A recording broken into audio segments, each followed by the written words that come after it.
Picture this. You've just built the world's most revolutionary device. It's an absolute game changer. But then, almost immediately, you find yourself accusing your biggest rival of completely ripping off your brilliant idea. And it doesn't stop there. That same rival grows massive, sells hundreds of millions of units, and goes to war with you in court for the better part of a decade. Welcome to The Explainer. Today, we're unpacking a rivalry literally worth hundreds of billions of dollars. Okay, let's dive right in. Because, this isn't just some run-of-the-mill story about two tech companies. This is the story of how a fierce corporate war entirely shaped the devices that over 3 billion people, which, let's be real, probably includes you, rely on every single day. These two titans completely transformed how we communicate, how we take photos, entertain ourselves, and they even shifted the global economy. But how did they get here? How did crucial business partners turn into such bitter rivals? Let's take a look. Section 1. Two giants, one market. How Apple and Samsung started. So take Apple on the left, founded back in 1976 by Steve Jobs, Steve Wozniak, and Ronald Wayne. Right out of the gate, their philosophy was super focused, build premium products with tightly integrated hardware and software. Now contrast that with Samsung. They didn't even start in tech. Founded way back in 1938 in South Korea, they actually kicked things off as a trading company. Over time, they expanded into this massive, sprawling empire covering electronics, appliances, semiconductors, you name it. By the early 2000s, both of these companies were wildly successful in their own right. But here's the fascinating part. Neither of them actually dominated smartphones quite yet. Moving on to Section 2. The iPhone revolution. The day everything changed. Now, what's really interesting about this is January 9th, 2007. Steve Jobs walks out on stage and completely shatters consumer expectations forever.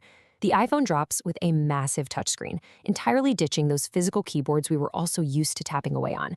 By utilizing multi-touch gestures, it gave us a true desktop-class internet experience right there in our pockets. Boom.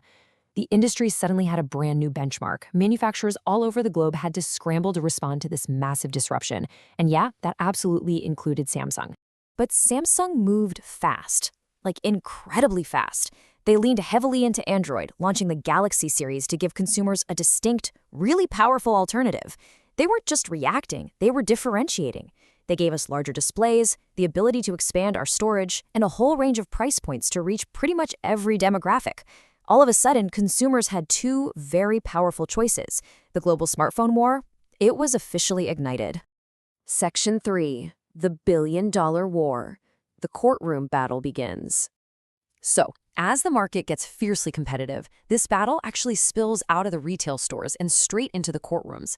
Just look at how fast this escalated. In 2007, Apple disrupts the market with the iPhone. Shortly after, Samsung fires back with the Galaxy series. Then, in 2011, the tension completely snaps.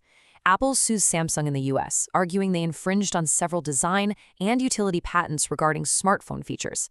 Samsung, they fiercely denied it. And they didn't just play defense, they fired right back with their own counterclaims.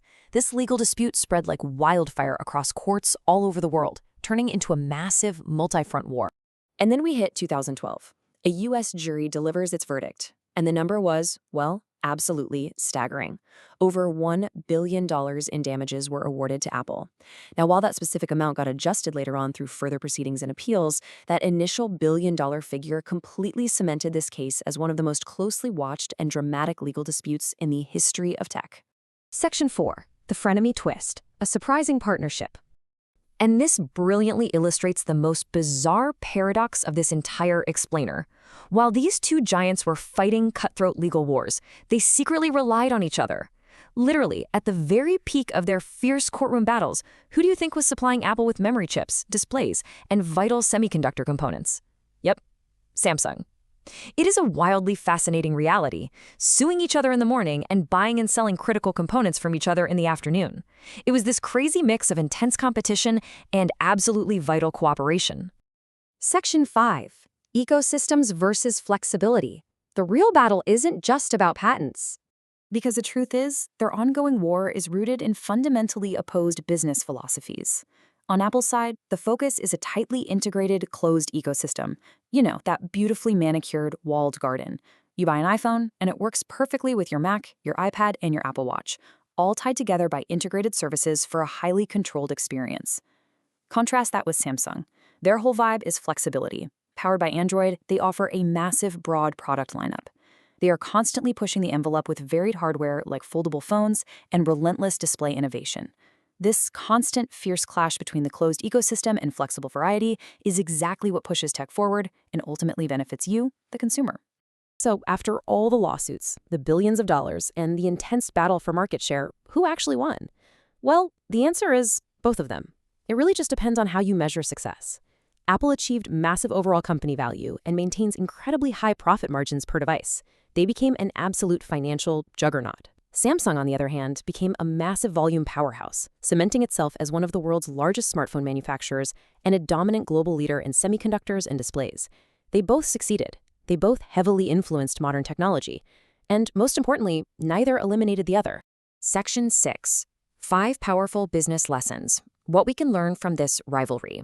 So the crucial point is, how do we actually apply this massive corporate drama to our own professional lives? First, realize that past success guarantees absolutely nothing. You have to keep innovating or you risk becoming obsolete. Second, treat your ideas as tangible assets. Protect your intellectual property fiercely, just like we saw with that billion-dollar verdict. Third, embrace your competitors, because iron sharpens iron, right? Without Apple, Samsung wouldn't have pushed as hard, and without Samsung, Apple might have stagnated. Fourth, strive to build an ecosystem, not just a single product. Long-term relationships are forged through connected experience. And finally, number 5, you must adapt quickly to changing consumer preferences. In any fast-paced industry, flexibility is the ultimate key to survival. Ultimately, this rivalry proves one fundamental truth. Without strong competition, technology evolves more slowly. Consumers have fewer choices. Innovation slows down. Neither Apple nor Samsung destroyed the other. Instead, their intense rivalry actively accelerated innovation and completely reshaped entire global industries. They quite literally forced each other to be better. I want to leave you with this final provocative question. How is competition pushing you to innovate in your own life or industry? Are you letting your rivals intimidate you, or are you letting them make you sharper? Thank you so much for joining me for this explainer. If you found this breakdown valuable, make sure to engage with our other content covering business, tech, and financial history. Keep learning, keep adapting, and I'll catch you in the next explainer.